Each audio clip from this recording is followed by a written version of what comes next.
നമസ്കാരം. ഇഫക്ട് ന്യൂസിലെ ഏവർക്കും സ്വാഗതം.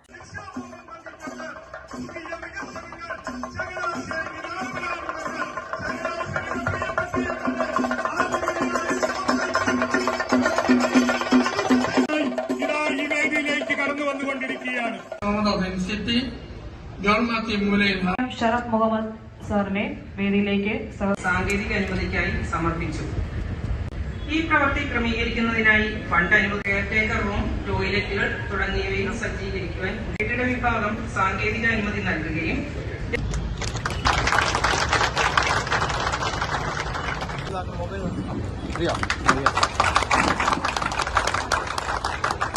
ഒരു വർഷങ്ങൾക്ക് മന്ത്രിയായി ചുമതലയെടുത്തപ്പോൾ ആദ്യം ഞാനെടുത്ത തീരുമാനം KSRTCയുടെ എല്ലാ സിവിൽ വർക്കുകളും PWD ബിൽഡിംഗ്സിനെ കൊണ്ട് മാത്രമേ ഇനി ചെയ്യിക്കുകയുള്ളൂ എന്ന് തീരുമാനിച്ചു.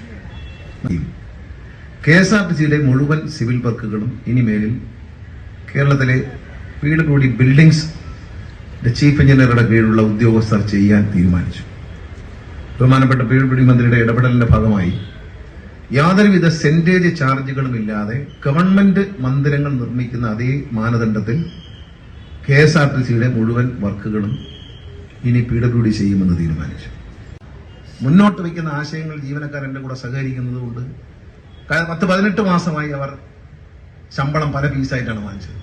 അഭിമാനത്തോടെ ഞാൻ പറയട്ടെ, കഴിഞ്ഞ 3-4 മാസമായി നിങ്ങൾ ശമ്പളം ഒരുമിച്ച് വാങ്ങുന്നുണ്ട്. പക്ഷേ 13-ാം തീയതി 15-ാം തീയതി കിട്ടും. ഒരാശങ്കയും വേണ്ട. ഈ മാസം 5-ാം തീയതിക്ക് മുമ്പ് നിങ്ങളുടെ ശമ്പളം കയ്യിൽ തരും. അടുത്ത മാസം 1-ാം തീയതി തരും. 1-ാം തീയതി കൃത്യമായി വണ്ടി പോവുകയും വരികയും ചെയ്താൽ ആളുകൾ അത് ഇഷ്ടപ്പെടും. ചലോ ആപ്പുമായി ഒരു എഗ്രിമെന്റ് എത്തിയിട്ടുണ്ട്. ചലോ ആപ്പ് എന്നൊരു ആപ്പ് വരാൻ പോവുകയാണ്. ആ ആപ്പ് വന്നു കഴിഞ്ഞാൽ നിങ്ങളുടെ ഫോണിൽ എല്ലാ ടിക്കറ്റ് മെഷീനും എല്ലാ വണ്ടിയുടെ നിൽക്കുന്ന പൊസിഷനും GPS വഴി ബന്ധിപ്പിച്ചുകൊണ്ട് ഈ ആപ്പിൽ കിട്ടും. റെയിൽവേയുടെ ആപ്പ് പോലെ ഈ ആപ്പ് നിങ്ങൾ ഡൗൺലോഡ് ചെയ്താൽ ഓരോ യാത്രക്കാർക്കും ചങ്ങനാശ്ശേരിയിലേക്ക് വരാൻ പോകുന്ന ബസ്സുകളുടെ സമയം കാണാൻ പറ്റും.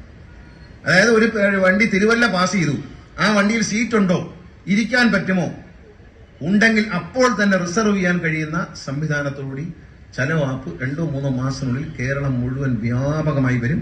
അത് വരുന്നതോടുകൂടി ഈ വരിയായിട്ടുള്ള ബസ് ഓടിക്കും. ഒരു വണ്ടി അങ്ങോട്ട് പോകുന്നു, അതേ വഴിക്ക് തൊട്ട് പറയാൻ കുറെ വണ്ടി ഈ പരിപാടി അങ്ങ് നിൽക്കും. കാരണം നമ്മൾ GPS വെച്ച് മോണിറ്റർ, ഇപ്പൊ മാനുവലായിട്ട് തന്നെ മോണിറ്റർ MDയുടെ നേതൃത്വത്തിൽ വരിയായിട്ട് പോകുന്ന വണ്ടികൾ കണ്ടെത്തി അതിനെ മാറ്റാനുള്ള നടപടി സ്വീകരിച്ചിരിക്കുക. ജീവനക്കാർക്കും നാട്ടുകാരുടെ സഹകരണം ഉണ്ടെങ്കിൽ കഴിയും എന്നാണ് എന്റെ വിശ്വാസം. ഇന്ന് കാണുന്ന നിലയിൽ എന്ന് പറഞ്ഞാൽ ഇന്ത്യയിലെ ഏറ്റവും നല്ല ഒരു ട്രാൻസ്പോർട്ട് കോർപ്പറേഷനായി നമുക്ക് മാറാൻ കഴിയും കുറഞ്ഞ സമയം കൊണ്ട്.